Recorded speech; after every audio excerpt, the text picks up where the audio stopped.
రేవంత్ సర్కార్పై BRS working president KTR తీవ్ర విమర్శలు చేశారు. తమ జిల్లాలో 3 మంత్రులు ఉన్నా ఒక్క యూరియా బస్తా కూడా దొరకడం లేదని ఖమ్మం రైతులు తనకు చెప్పారని అన్నారు. ఈ విషయాన్ని ఎవరికి చెప్పాలని అర్థం కావడం లేదని రైతులు తనతో చెప్పి ఆవేదన వ్యక్తం చేశారన్నారు.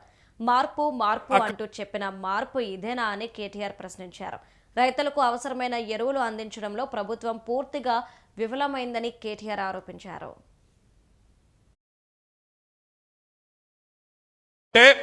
ప్రజల స్పందన, ప్రజల హావభావాలు, వారి మాటలు ఇవన్నీ కూడా వింటా వచ్చినాను.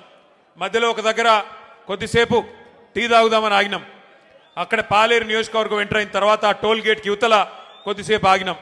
ఆగితే 2-3 రైతన్నలు వచ్చారు.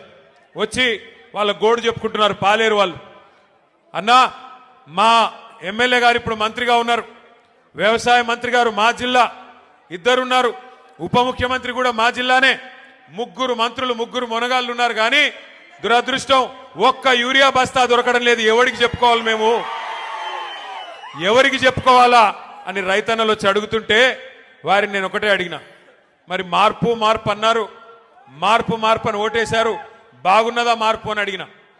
అంటే ఏం చెప్పాలన్నా, సరే జరిగింది పాలిచ్చే గేదెని వద్దనుకుని తన్నే దున్నపోతుని తెచ్చుకున్నాము, తప్పదు కదా, అనుభవించక తప్పదు కదా అని చెప్పారు. రైతులు కూడా బాధపడతా ఉన్నారు.